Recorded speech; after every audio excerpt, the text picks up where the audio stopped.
following year, I started varsity at 189 pounds. Did okay.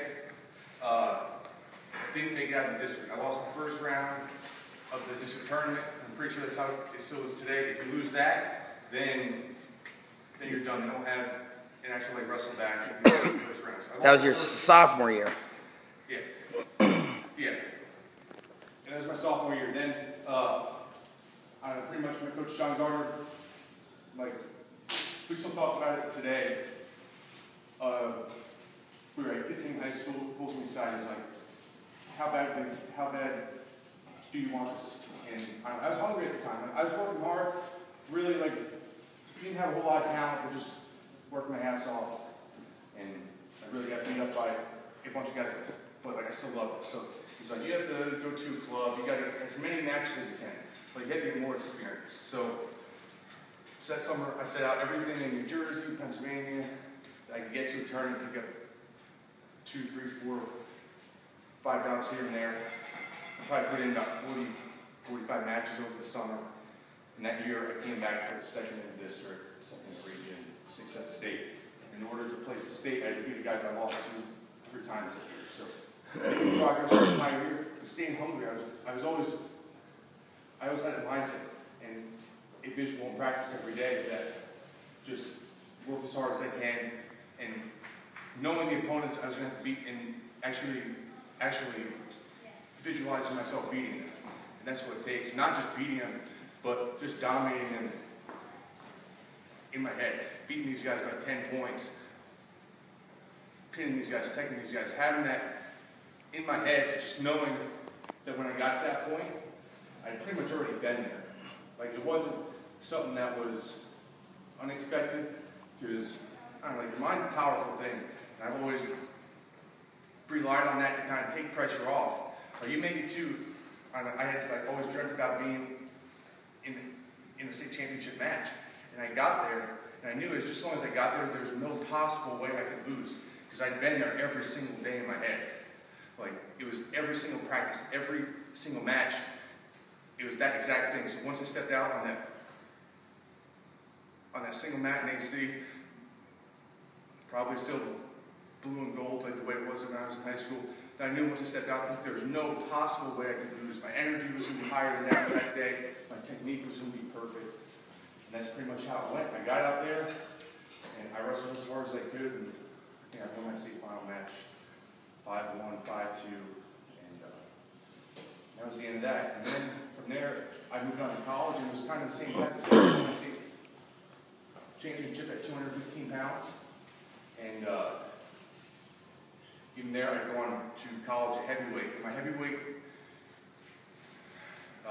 as a redshirt starting at heavyweight, not a whole lot of success, just undersized heavyweight, 215 pounds, 220 pounds. But after a year or so of putting in hard work, putting in that practice time, learning how to wrestle heavyweights, I eventually got better.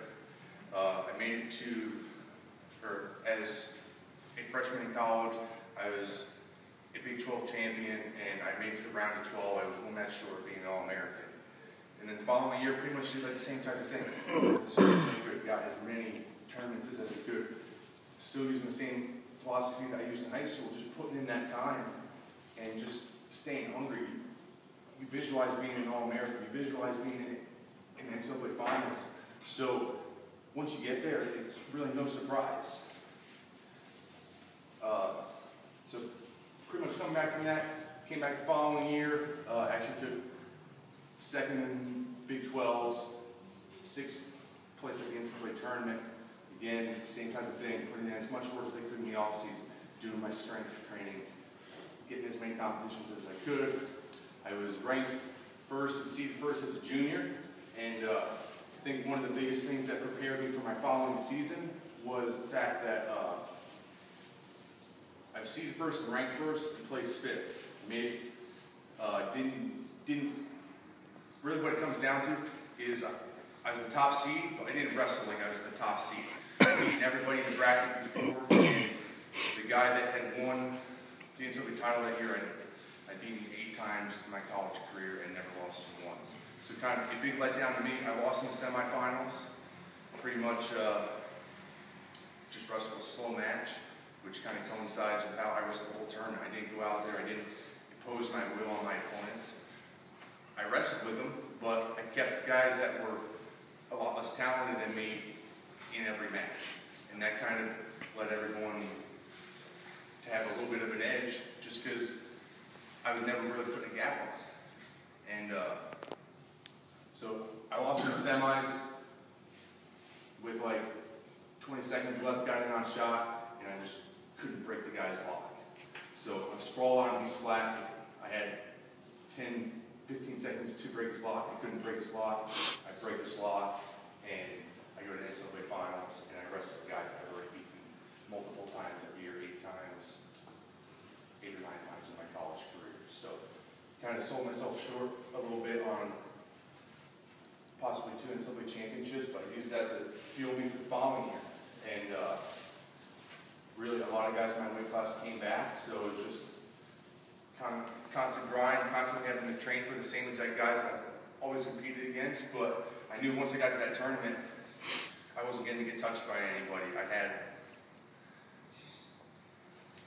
really a great tournament. Everyone I wrestled, I just went out there with a solid plan, just take down here, get as much riding time as possible.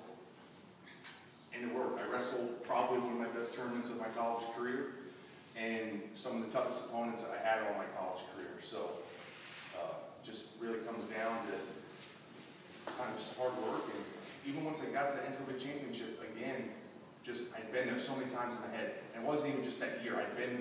That match had been in my head for 5 years. So stepping out on a raised platform in front of 16,000+ people there, it was not a surprise. There was no extra pressure. I had the adrenaline going. I was pumped.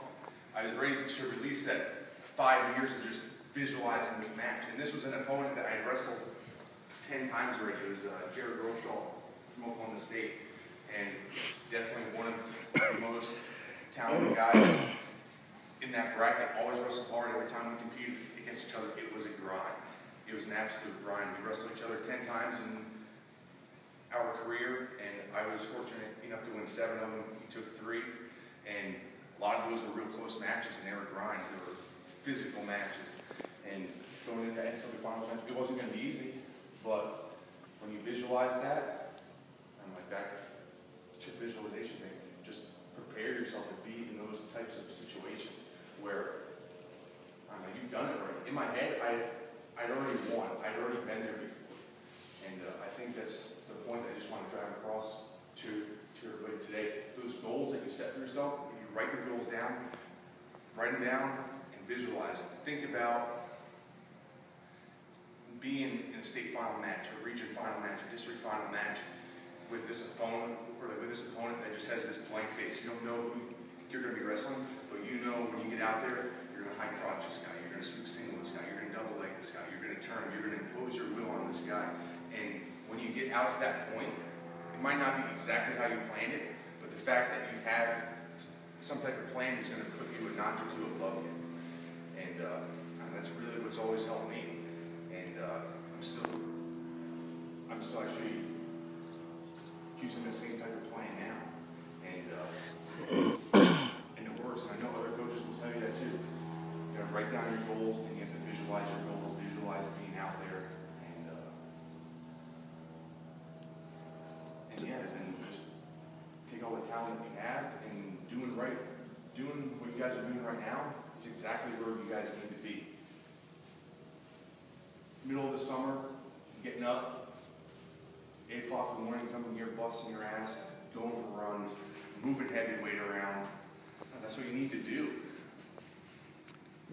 If you're fortunate enough to get to a club, like go to these other tournaments that are going on, there's small tournaments here and there, like just go and just wrestle. Don't worry about your wins and your losses this summer. Just go out there and wrestle as hard as you can. Wrestle these guys that you're going to see next season. Some guys you're going to wrestle that are going to be tough. There's going to be some guys that are way beneath your skill level.